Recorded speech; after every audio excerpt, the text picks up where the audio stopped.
Hey everybody, welcome back. My name is Abby. I'm with Fitness is Medicine.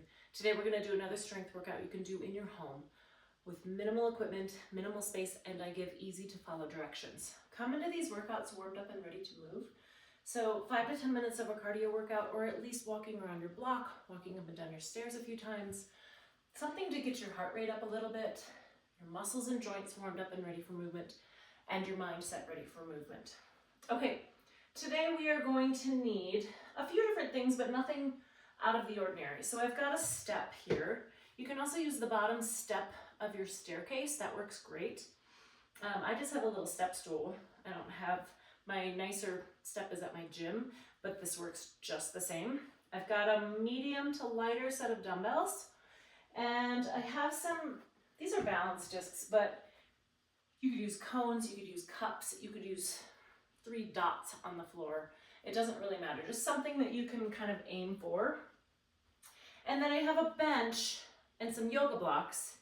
If you don't have yoga blocks, you could use thick books. You could use the edge of your coffee table. You can use a kitchen chair, but we're gonna do some dips, so I'll go over variations on that. And I think that's it for today. Okay. So let's get started. We're going to start with push-ups today. And I know that's really challenging for a lot of people. So I like to go over them. Remember, you can start, a great place to start is at your kitchen counter, like your kitchen sink, because you can wrap your hands kind of over the edge of your sink. It's not so hard on your wrists. I like that better than a wall because it gets you in a little better position as far as your shoulders are concerned. You could use your treadmill. That works great. I've used that with clients over the years. Or onto a bench, so you've got different levers, right? You're changing the lever, or you can do it on the floor. If your wrists are a problem, you can either hang on to dumbbells, and you can kind of change them however feels good. You could roll up a yoga mat or a beach towel, just kind of put your hands over it. Part of what is so hard about that on wrists is it's when your fingers are also flexed. So if your fingers are able to stay relaxed, it doesn't put so much pressure on that wrist. Okay, regardless of how you're going to do it, you want to keep your hands beneath your shoulders. You can have them wider, but you don't want them up here. That's much harder. So beneath your shoulders. And then if you want to try them on your toes, if this is something you're like, okay, I'm going to try it today, I'll demonstrate that. We're going to start on our toes and then drop to your knees. But importantly, you're keeping your hips flat.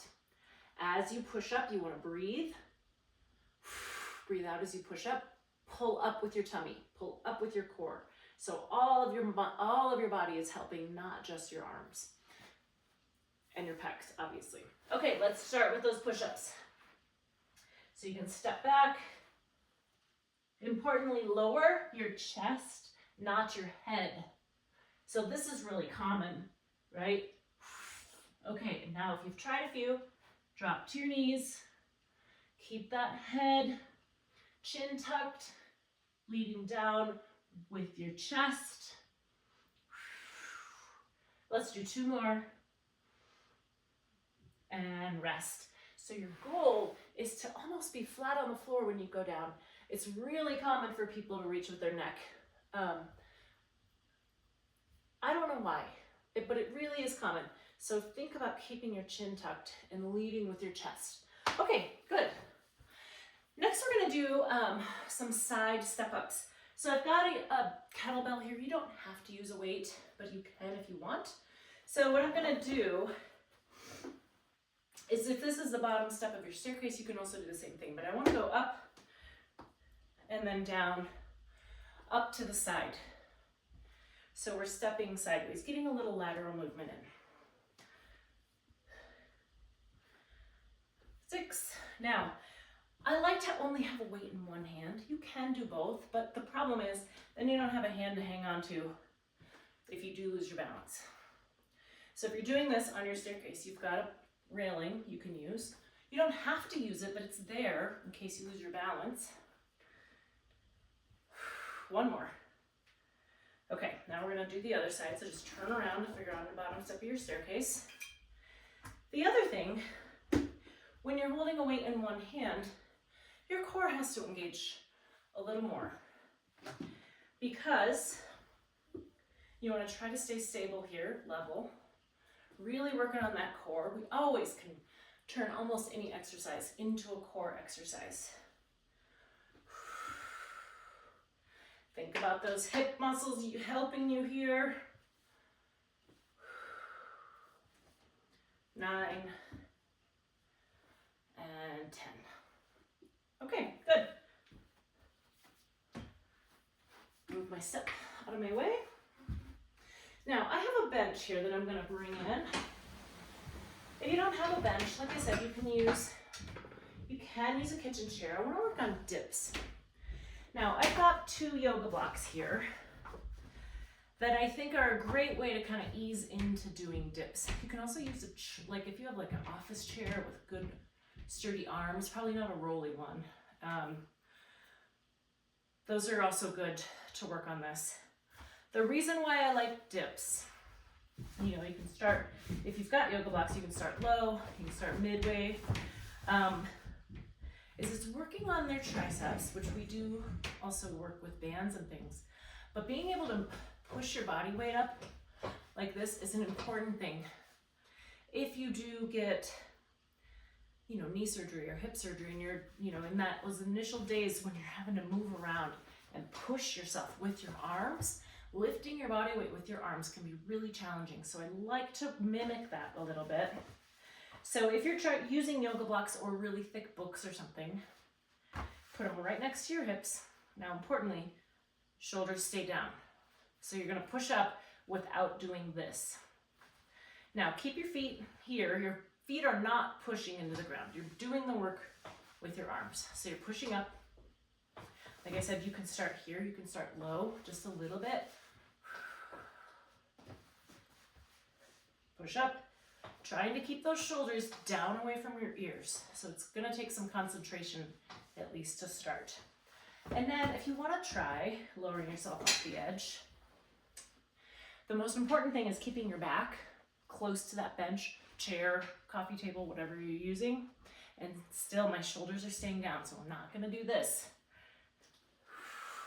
So you're keeping your feet close. If you want to advance it a little more, you can bring your feet out straight. So there's a lot of ways to find where you are in this exercise, but being able to lift and move your body weight with your arms is an important thing as we get older. Okay, try those different variations and see how it goes. Move my bench back out of the way. Okay, now we're gonna do some standing hamstring curls. So what this looks like is you're gonna lift your heel towards your hips here. So standing tall, keeping your knees together, really common to have something like this happen, okay? So, but you wanna keep your knee back in line with the standing knee. Really, that helps isolate your hamstrings so much more. And you don't have to hold it. I don't want you to get a hamstring cramp, but you're gonna lift that heel as high as you can towards your butt. Standing tall, 9 and 10. You can hang on to something. You can also treat it a little bit as a balance challenge, but I want you to be able to do the exercise. So I want you to be able to focus on that hamstring. So if you are losing your balance and you're falling, I would rather have you hang on so you can really isolate that hamstring. Standing tall, keeping those knees together. And 10, good. You can add an ankle weight. If you're doing those and you're like, oh, I'm not feeling them all that much, add an ankle weight. There's other ways we can work our hamstrings, of course, but this is a great way to really kind of get started on it. Okay, lateral raises. I've got these dumbbells. Remember, good form, picking up those dumbbells.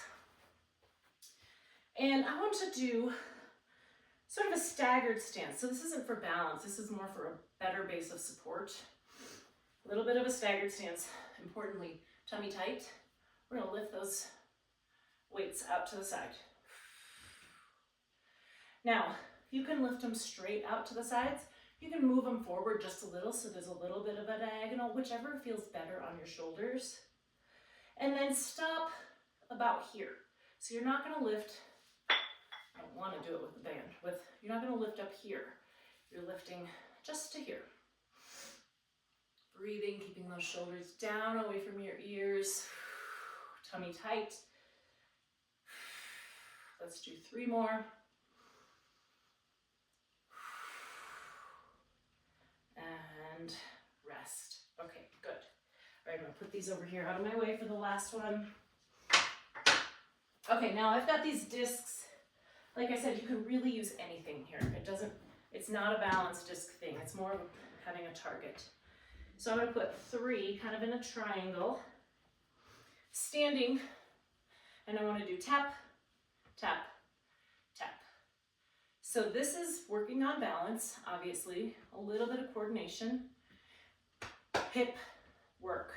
This standing hip is working very hard.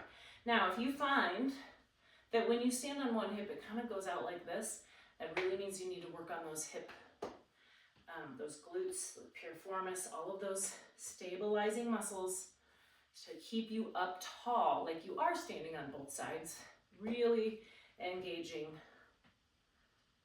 Okay, let's switch. You're obviously working on, your feet and ankles and calves. Those are all engaging as well, but those hips, standing hips, it's really important for balance. And it's important to work on those to strengthen them so that you can stay balanced. So you're reaching.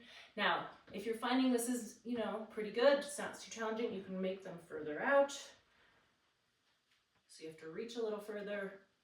You could even add more. You could add so that you have to kind of cross your body and hit some. There's a lot of different ways to kind of make this one, mix it up, have fun. But for now, we're doing 3, forward, side, and back. And do it for maybe 30 seconds each, or you can count and maybe do 10 times each, whatever works, or go to where your hips are like, oh, okay, I'm tired, I'm gonna stop and move on to the next one. Okay, that was it for today. So go through all of these 1 or 2 more times, add a little cardio in between, keep that heart rate up, and then follow with a good cool down and stretch. If you have any questions or need any modifications, please feel free to reach out to me privately or leave a message below in the comments. Other than that, have a great workout, and we'll see you next time. Thanks, everybody.